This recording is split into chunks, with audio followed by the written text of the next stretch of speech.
یہ کب دینا ہے؟ بولو بھائی، عید کی نماز کے پہلے دینا ہے یا بعد میں دینا ہے؟ پہلے دینا ہے۔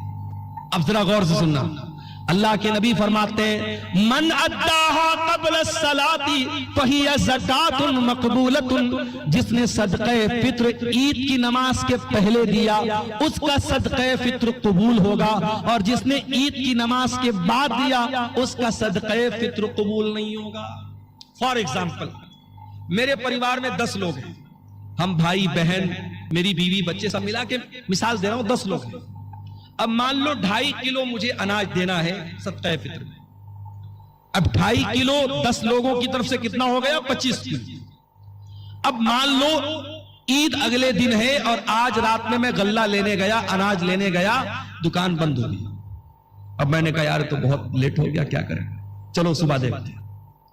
صبح فجر کی نماز پڑھی، عیدگاہ گیا، عید کی نماز پڑھی، اس کے بعد دکان کھلی گلے والے کی۔ میں نے کہا ایک کام کر بھائی، تو 50 کلو اناج دے دے، مجھے 25 دینا تھا، میں ڈبل دے رہا ہوں، 50 دے رہا ہوں۔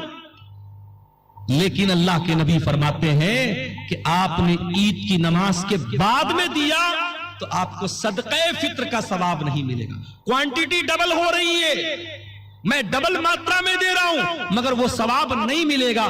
صرف 15 منٹ کا فرق پڑ گیا، نماز کے پہلے دیتا تو صدقہ فطر قبول ہو جاتا، نماز کے بعد دے رہا ہوں تو قبول نہیں ہوتا۔ یہ ہے شریعت۔ عبادت کیسی؟ عبادت رسول کے جیسی۔ آپ ٹائمنگ بھی ذرا سی چینج کریں گے تو عبادت اللہ کے قبول۔ ایک اور مثال دیتا ہوں، ہمارا دوسرا تہوار کون سا ہے؟ بولو بھائی، عید کے بعد کون سا تہوار ہے دوسرا؟ شب برات کہ محرم؟ عید میلاد النبی ہے، عید الاضحیٰ، بقرعید کا تہوار۔ بقرعید کے تہوار پہ آپ قربانی کب کرتے ہیں؟ عید الاضحیٰ کی نماز کے پہلے کرتے ہیں یا بعد میں کرتے ہیں؟ کوئی پہلے کرتا ہو ذرا ہاتھ اٹھائے، کوئی پہلے تو نہیں کرتا نا۔ اللہ کے نبی نے فرمایا من ذبح قبل الصلاۃ، جس نے قربانی عید کی نماز کے پہلے کی،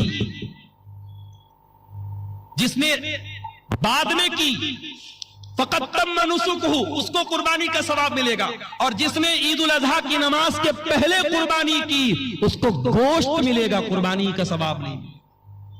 آپ ڈبل بکرا لے آئے، ڈبل جانور لے آئے، 2 کرتے تھے 4 لے آئے، لیکن اگر آپ نے عید الاضحیٰ کی نماز کے پہلے قربانی کر دی آپ کی قربانی اللہ کے قبول نہیں ہوگی۔ عبادت کیسی؟ عبادت رسول کی جیسی۔ ایک اور مثال آپ کو دیتا ہوں، حج کرنے جو لوگ گئے ہیں اللہ ان کا حج قبول کرے، جو اس سال جانا چاہتے ہیں اللہ صحت و سلامتی کے ساتھ ان کو روانہ فرمائے، اور جن کے دل میں ارادہ اور خواہش ہے اللہ زندگی میں ان کی خواہش پوری فرمائے۔ حج میں آپ جاتے ہیں، بڑے آرام سے مکہ میں ہوٹل میں ٹھہرے ہوئے ہیں، پہلے آپ گئے عمرہ کر لیا، عمرہ کر کے آرام سے نارمل کپڑا پہنا، آرام سے مکہ میں ہوٹل میں رہ رہے ہیں۔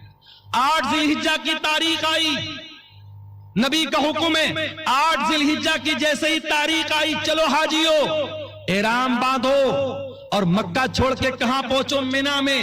مکہ میں آرام سے اے سی ہوٹل میں کمرے میں رہ رہے تھے، مینا میں ٹینٹ لگا ہوا ہے، ہزاروں لاکھوں لوگ وہاں ہیں، وہاں ٹینٹ میں ہم کو جا کے رہنا ہے، اور وہاں جا کے کیا کرنا ہے؟ بس 5 ٹائم نماز پڑھنا ہے، 4 رکعت والی نماز کو 2 پڑھنا ہے، وہاں کوئی کام نہیں، صرف نماز پڑھنا ہے۔ اب کوئی اللہ کا بندہ کہے کہ یا اللہ میں آرام سے ہوٹل میں رہ رہا تھا، اے سی میں رہ رہا تھا، حرم میں نماز پڑھ رہا تھا، ایک نماز کا ثواب 1 لاکھ نماز کے برابر مل رہا تھا، مجھے مینا کیوں بھیجا جا رہا ہے؟ جواب یہ ملے گا عبادت کیسی؟ عبادت رسول کے جیسی۔ اس کا مطلب یہ ہوا کہ ہم نے دین کو قرآن و حدیث سے نہیں سیکھا، ہم نے سماج میں جو دیکھا اس پہ عمل کرنے لگے۔ میرے پیارے ساتھیوں، نیکی وہ نہیں ہے جسے ہمارے باپ دادا نیکی سمجھتے تھے، نیکی وہ نہیں ہے جسے سماج نیکی سمجھتا تھا، نیکی وہ ہے جسے اللہ نے نیکی قرار دیا ہے، نیکی وہ ہے جسے رسول نے نیکی قرار دیا۔